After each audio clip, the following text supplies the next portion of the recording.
It's a perfect mid-November night for a stroll through some of the beautiful sights in the heart of Paris.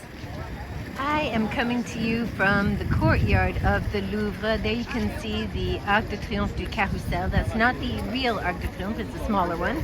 It is a real one, but it's of the carousel. The Arc de Triomphe du Carrousel was built by Napoleon between 1806 and 1808 to commemorate his victories. The bronze horses that you can see at the top there are replicas of the originals, which were stolen from San Marco Square in Venice. They were returned to Italy and reproduced here, but some conspiracy theorists believe that the ones we see here are actually the originals.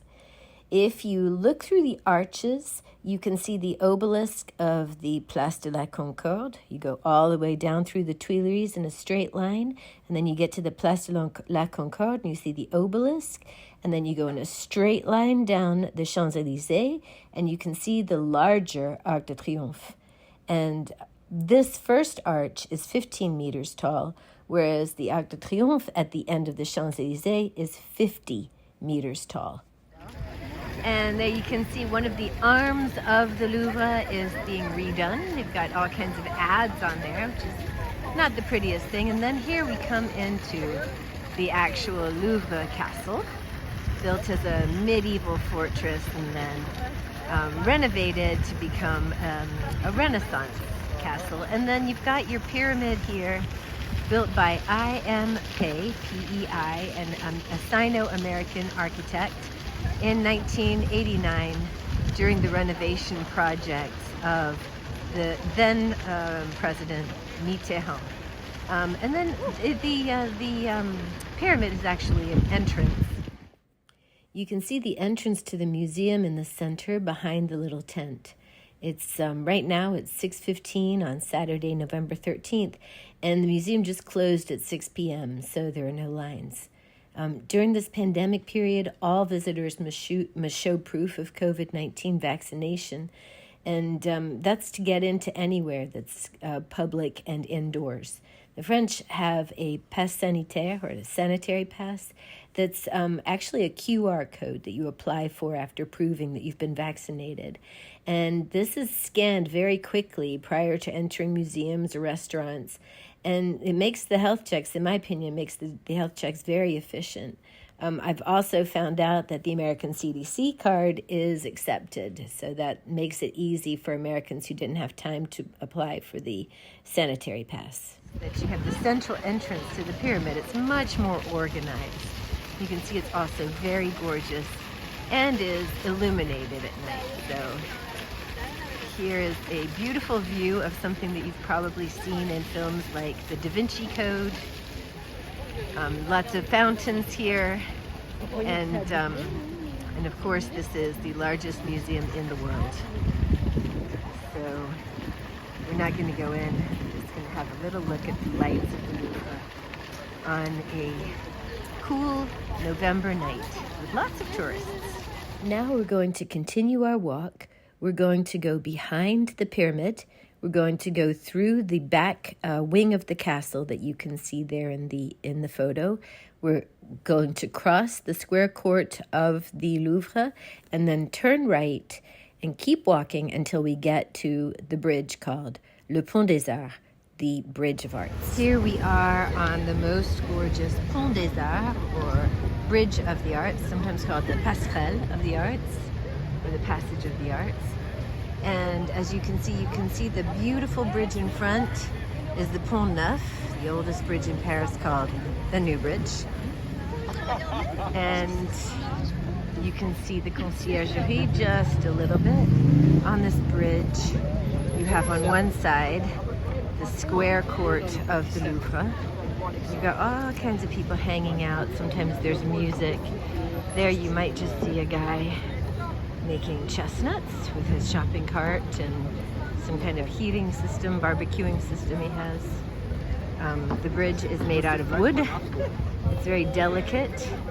It was shown how delicate it was when these railings fell in and they had to put new railings up that are nearly not as pretty as the beautiful wrought iron that was there before. Now you've got this very utilitarian look, unfortunately, and that's because of people who put those padlocks on there. So as we walk along, in front of us we can see the Institut de France, and inside the French Institute is the French Academy, l'Académie Française, where all the rules about the French language are decided. The dictionary is made up by these intellectuals who are elected to serve on the Academy. 40 intellectuals, they're called the Immortals, because they are only replaced when they die. And there are certain chairs, and you can end up in the chair of Victor Hugo. Now they have more women than they used to. It used to be mainly a men's institution. From this bridge, you can see why it's so romantic. You've got that gorgeous Institut de France on one side, the Louvre, or the square court of the Louvre, on another. You have the view of the city island, Ile de la Cité, and then of course you've got the Eiffel Tower in the distance there in the 7th arrondissement. So you can see that this is a favorite bridge for doing the art of the stroll in Paris.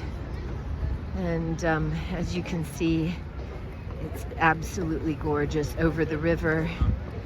You can see the triangle tip right there. It's a garden, and that is the beginning of the island that started everything, where Paris, the city, was first founded. The city island, Ile de la Cité. This is a night on November 13th, 2021. You can see a family having a picnic here on one of the benches. Sometimes there's music. Many things that go on this bridge, but it's only for pedestrians. Here is a closer view of the French Institute, where you have the French Academy, the Académie Française, and you can hear some of the typical music and things happening on this footbridge.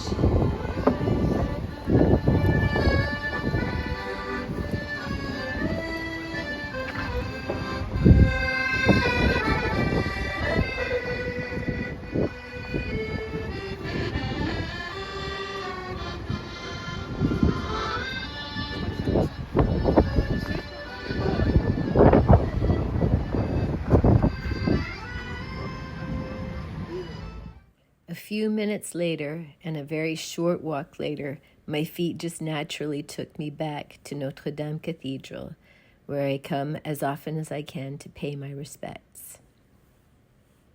Thanks for accompanying me on this walk.